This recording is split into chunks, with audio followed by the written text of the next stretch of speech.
ask you a question with that sweater.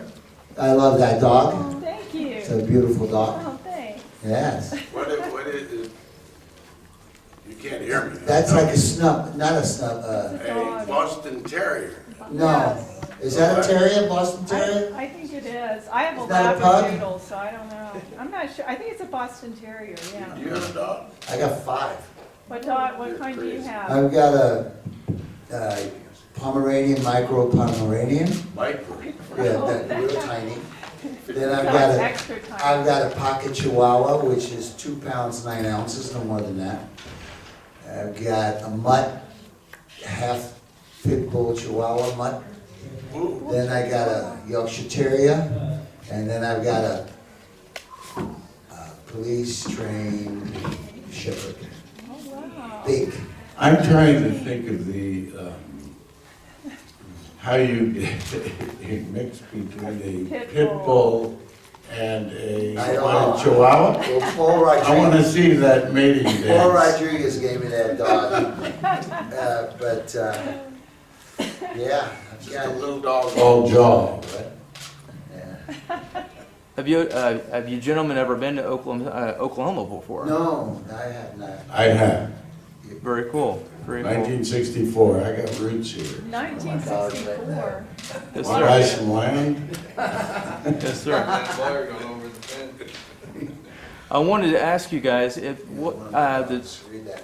the new movie with Chips and stuff like that, doing the TV shows you guys have done back in the 80s, which I loved, by the way. I thoroughly enjoyed the actual TV show. What did you guys actually anticipate with the new movie that came out? Nothing's Did you gonna guys have happen any with that thoughts? movie. Did you guys? They unfortunately shot themselves in the foot. They made it so you couldn't take your nephew or niece to go see it. Totally inappropriate.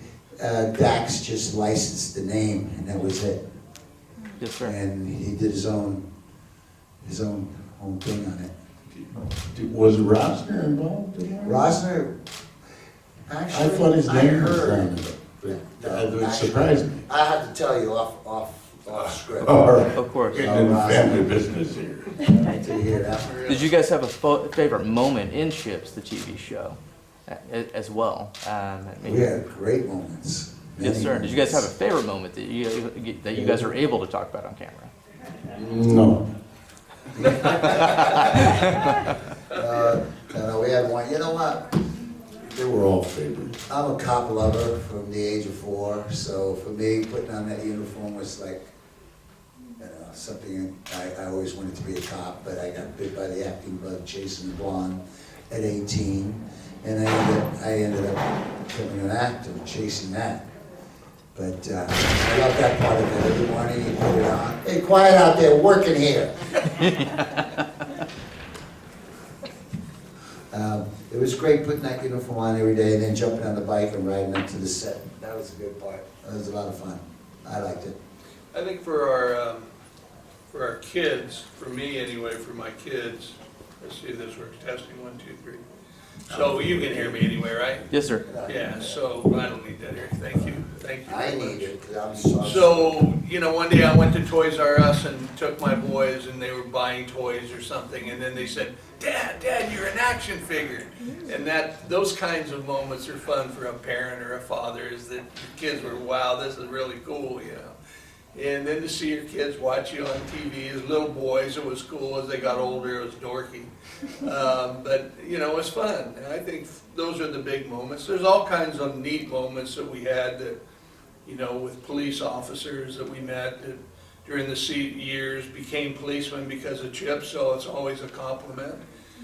It was a positive show for children and families, so that was a compliment. The paychecks every week were wonderful, and that was a compliment. So, you know, economically, it gave you a leg up in life that you don't get very often. People, you know, like my own children, my son's about ready to graduate from TCU, and what's he gonna do in life? Is he gonna get a leg up or not? So we were really lucky to have that. So I'm grateful, humbled. It was just a job. Yes, sir. Separately, I think it was really cool as they paid you homage in Loaded Weapon. Yeah, I thought that was really Yeah. really cool. that's funny, We yeah. had fun that. Well, you know, anytime an actor has a full-time job, if he's smart, you're very grateful for that.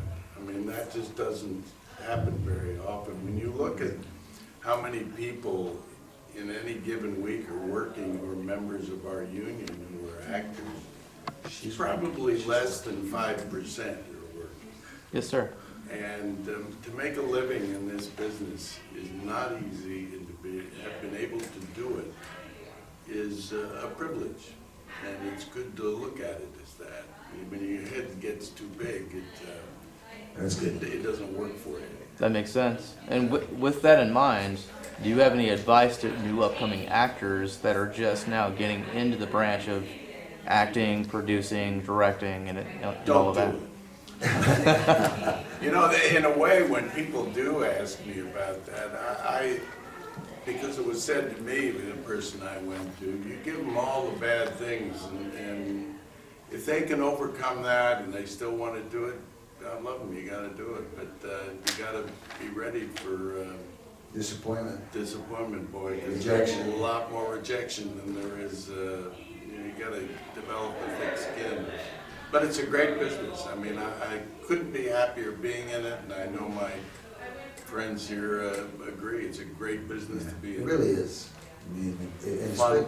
especially if it makes you feel good when you're on, and you really enjoy it. Because what happened to me was I did a thing, and people said, "Oh God, you were so good in that scene, and then that scene, and I enjoyed that, and I like that, and I like what you did over here." And I went, "Well, that's great," and that they felt what they felt and enjoyed it, but they couldn't feel what I was feeling while I was doing it, and that's why I stayed with it. Then I got lucky and met these two. And with both of you guys, I actually do have the same question. Do you have, separately, do you have any advice of your own that you've gone through based on your experience of acting and stuff like that, that you would offer the new generation of actors, directors, and producers and all that? Yeah, I think it's really important to have a transitional vehicle. So acting is a speculative job. That means no matter how talented you are, it doesn't matter. Because sometimes you're the right look, sometimes you're the right actor, sometimes you're not right for the girl that they cast or the guy they cast. So there's all kinds of parameters that affect the decision. And sometimes it has nothing to do, you can't take it personal, just a matter of parameters that are out of your control. So going into the business knowing that, no matter how much you've studied, no matter how good your ego has told you how good and talented you are, doesn't matter. So the next question is how many great actors never make it, right? Many of them. And many of them get frustrated, many of them just get angry. I've never taken it personal. So in my opinion, I always look for transitions, and it always made me nervous, scared. So fear drove me a lot. So one thing was that I started directing, and then I did that, okay, and then all of a sudden I realized that, boy, what if you're not the flavor of the month next week? What are you going to do next week? Your shoes aren't selling. So if they don't buy your shoes, what do you do, right? Right. So I started producing, and I ran out and made 5 deals, and then I produced a television series called the Ray Bradbury Theater for HBO for 5 years and raised $30 million to do it. And I thought, wow, this is what you are, dude. You're a producer, right? And then I realized you're not a producer, because that's speculative also, and that had a lifespan, a shelf life.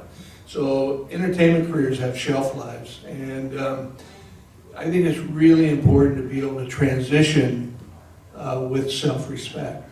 So whatever that will allow you to transition out of the film business, whether it's in Eric's case, he's a police officer, and Robert's case, he's still a great actor, and in my case, I got into technology. So whatever vehicle that is that allows you to transition, I think you better have a backup. Yes, sir. Yeah. I'd like to add that, from my perspective, you have to be a true actor, you have to really enjoy the process of it. And there's a process, how you figure out a character. Do you enjoy that kind of research? Do you go to class and you keep doing it? You enjoy doing it. It's the doing that all the fringe benefits of making a lot of money and being, signing autographs and everything. If that's what's motivating you, really, it makes it a much harder pull. And to go along with what Larry said, you gotta always keep your eyes open, because there may be an opportunity you weren't even expecting that draws you over here into directing or whatever, or producing. Or I have a friend who had a good acting career, became a casting director, and then all of a sudden he's a producer writer on MASH for all those years. He started as an actor and he was a pretty good actor. But this opened up to him and he thought, well, I think I'll do that. So you got to be open to opportunities and be brave. Yes, sir. Got to be brave. Yeah, to add to the process that Robert's talking about, there's some, when you approach a role, there's a couple of things you automatically are taught early on, at least I was. And you ask yourself, what do you want? Who do you want it from? What are you willing to do to get it? If you're breaking down a character that you're auditioning for or something, this is what you try to answer. And then, of course, memorize the lines and go in there and do the best you can. But aside from all that, if you don't have a real genuine, make you feel good personally thing about it that really drives you, and then of course you have to have motivation. Mine was monetary. I wanted to make money so I could get my mom out of the projects, because we lived in Spanish Harlem, and set her up the way as my queen should be set up. And I did. I was able to do that. And that's what Chips allowed me to do that financially, really well. So I think every kid wants it. First thing is run home and grab their mom and say, "Mom, look, this is for you." So that was motivation. You need motivation. Purpose. You gotta be motivated. Purpose, yeah. Definitely. And you look at the three of us, come from three very different backgrounds. Larry's a cowboy from Wyoming. He's I'm that's your tailgating. mom, right? He's from Spanish Harlem, and I'm from Scarsdale, New York, which is very phony.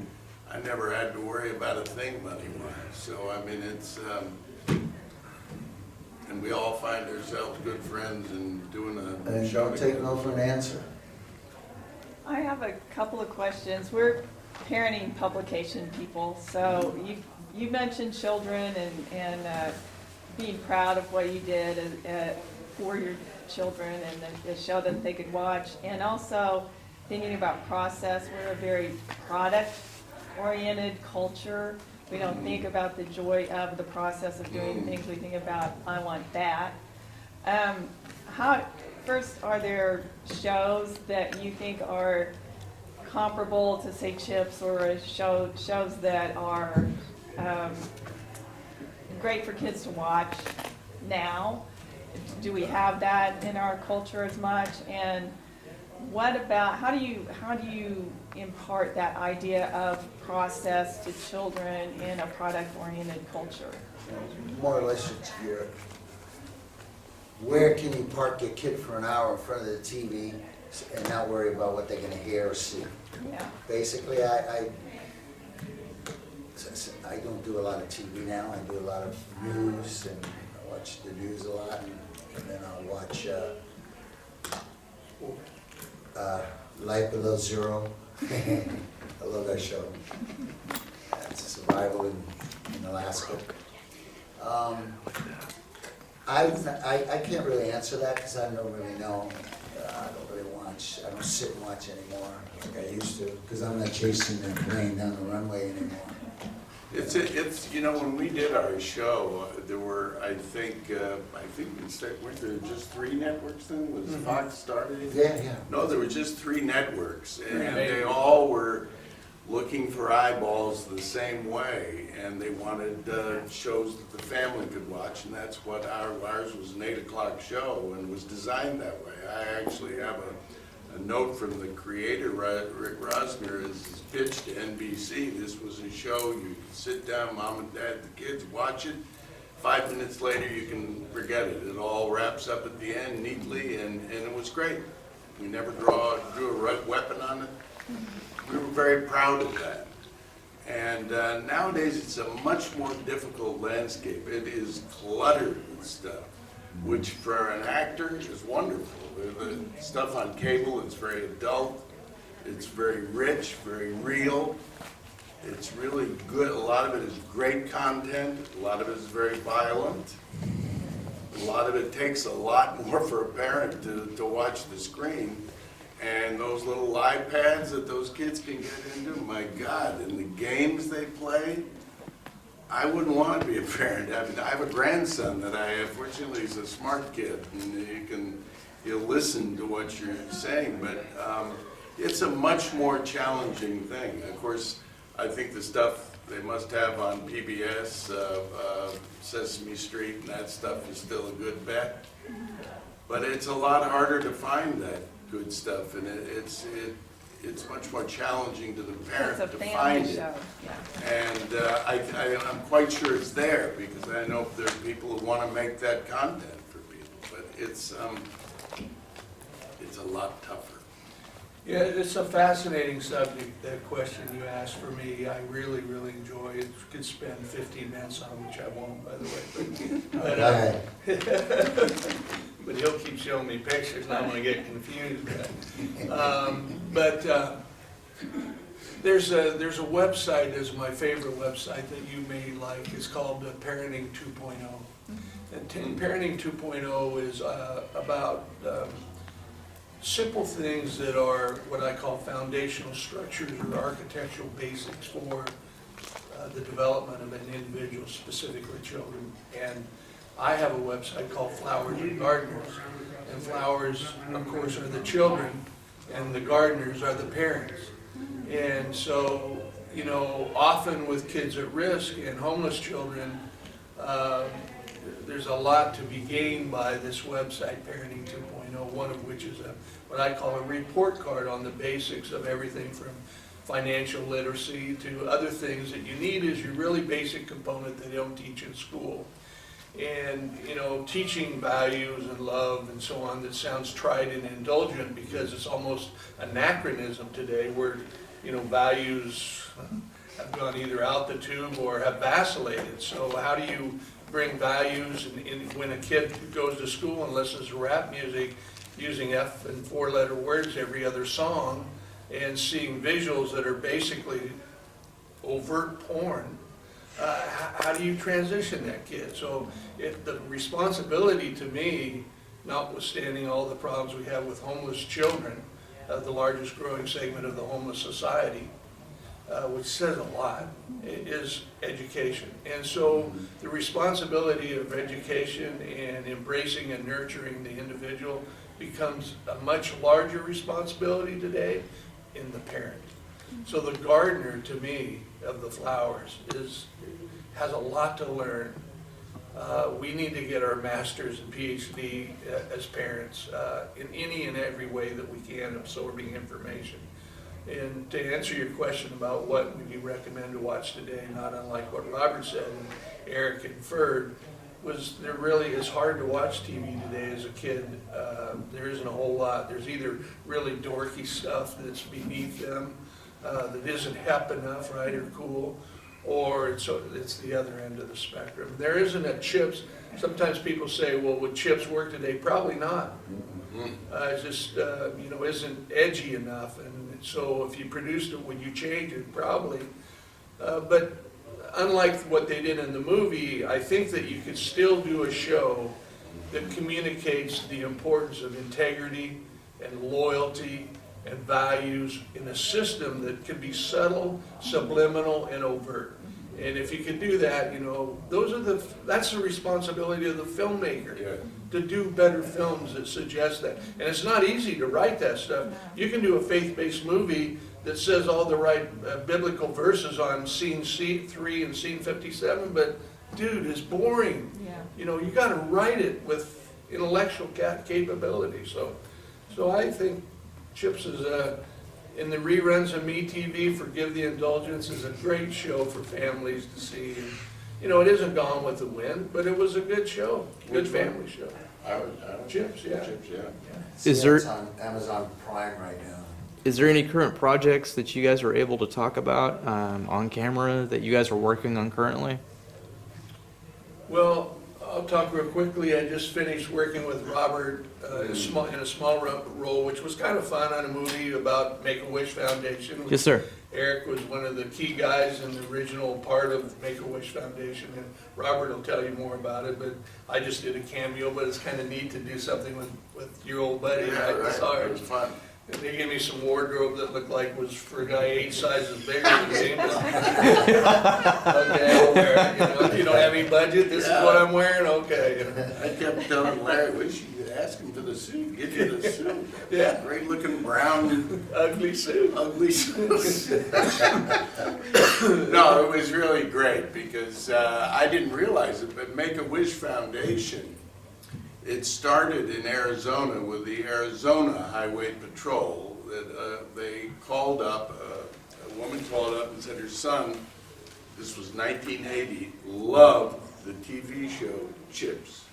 And of course, we were the California Highway Patrol. But they said, could you have him down there and show him around? Well, they did. He had a terminal illness, childhood leukemia. And so the kid came down for a week. They gave me a uniform. They gave him a badge. He wanted to ride a motorcycle. They made wings for him there. That's what they had there. And the child died 2 weeks later. Sorry to hear that. And he had this resurgence, you know, because he had such a reason to hold on. And then his body couldn't even be sustained with that. But the man, Frank Shankwitz, who was the officer, was so touched by it, as the other officers were, said, let's see if we can do this some more. And he developed the Make-A-Wish Foundation, which now is Which is amazing, which is Yeah. awesome. and actually sort of shut him out, which Yeah. which would really Yeah. beat me off, because they wanted their the movie is about Frank Shankwitz, about the starting of it, but the boy is the central part of the picture, obviously, and they really didn't want to. Frank said, "Could we do this?" And they called. He was with the patrol, and they were going to use their helicopter and stuff like that. And all of a sudden, they didn't want anything to do with it because the National is so big now, and you can just see now the lawyers walking in and saying, I don't think you should do that because you don't know what they're going to do. And they started this thing. So anyway, that's beyond. Yeah, I was extremely thrilled that you guys came down this weekend. I just wanted to tell each and every one of you guys, thank you. Oh, well, we're happy to be here, for heaven's sake. But anyway, that's a film that Larry and I worked on, and we hope they have a distributor, and we'll see whether it's a small film. Just won an award. Yeah. Inspirational film of the year. I just, great. Probably a That is good awesome. show, by the way, for families. yeah. Oh, it'd be a nice show. Yeah. Absolutely.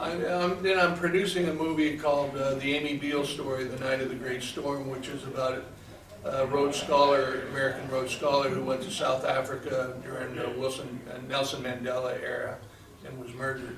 And so we have $11 million budget and have raised the capital for it. So So we're gonna pass the hat here. Yeah. There is, thinking about it, just crossed my mind, the Hallmark Channel. Yeah. Yeah. No, that's good, That's a right? good channel. Absolutely. That's a good channel. So you can park your kid, especially now during the holiday season, that's when they come out with all guns. I've done 5 of their They come Christmas out. movies. So, Yeah, they're really good. I That's a like good thing to watch, come to think of it. Yeah. Yeah, does Oprah still have a channel? I'm sure hers does. She's in everything. I would, yeah, She's I would in agree. Georgia She right is in now. everything. Yeah, for Abrams or whatever his name is. You know, but I think a lot, as we were getting back to, it does rest on, a lot more rests on parents' hands. And I think, I'm not a particularly religious person, but what I do believe in is treating everybody like you would like to be treated, the golden rule. For everybody to go back to that and teach their children that, and also listen to your children. Absolutely. Sometimes they just want to, parents just want to tell them what to do, Right. listen to them. Right. Their feelings matter. Right, You can't just say, I don't feel that way. right. You know, that's my I know you. 5 cents No, on that's parent. very I know you guys. insightful. Oh, sorry. I know you guys were saying about chips in the style of it working in this generation, and it not working because of the new generation of film. But do you think it could possibly, you know, do you guys see like an animated series or anything like? Do you think that something like that as an idea might be able to be a plausible idea, as opposed to like an actual TV show? As a comic? I think there's a lot As either a comic book or an animated series, you know, like a cartoon series. I think there's a lot of applications. You know, today the methods of distribution vary from OTT, over the top, which is reference to social media and web. And then if you don't do OTT, then you do your traditional distribution, which are kind of what people think are white elephants, meaning they're going away, cable cutters, which are television and film, right? And then VOD and so on. But 6 hours a day of a youth demographic or psychographic is spent on this. So if he's looking or she's looking at this for 6 hours, makes me think that the new types of production will be directed towards two things. These tools in terms of OTT, this is a form of OTT. And the other thing would be the gamification and immersive capability of content. What that means is what they're doing now is they're bringing you into the movie. So you're pushing buttons and you're controlling the outcome of the You make movie. decisions. And the camera angles and et cetera, et cetera. So that's a form of gamification. And then immersive means that they can repurpose Eric Estrada, take the DNA of his voice and repurpose it in Star Wars, and he doesn't even have to be in the movie. So those kinds of applications, if you apply to chips today, in the future, that's perhaps a transition that'll be successful. I've Yes, sir. often thought that, I remember I had the 1964 World's Fair in New York, and I saw an animatronic thing there. I think they had something of, they had a holograph that was just wild. Never seen anything like that before. And then Abraham Lincoln talking, you know, that was a big deal. And I sort of extrapolated from that. There'll come a time when a guy from Kansas comes to Hollywood and says, I want to be an actor. They send him down to our guild. And they say, well, okay, here's some words. You go in there and they're going to record your voice. You come out there, you're going to put some dots on. You go in another room, you're going to move around like this. And then you come out and say, okay, now what do I do? Oh, well, you can go home. Well, I mean, I'm here to act. I said, well, they'll call you when they use you, and you might get a check for that. They won't need you anymore. And boy, they would love that. But Yeah. Excuse me, Robert. yeah. But I don't, the one thing, they did try it, if you remember, there was I think Tom Hanks did a thing, what is it, the Christmas movie about a train, the Oh, something yeah. express. Yeah, Polar Express. Polar Yeah. Polar Express. Express, and Yeah. it was all a thing with his voice, with people who look real, except they can't get these yet, right, the eyes. yeah. It's a And little creepy. I almost, don't think they'll ever replace us that way, because there's something wonderful about actors, things that happen in the spur of the moment that you can't script, but are Right. better than the real thing. Right. I think Tori needs to pull the curtain on us, right? I do, I gotta get that on ground, sorry. Oh, guys. my God, okay. Thank you.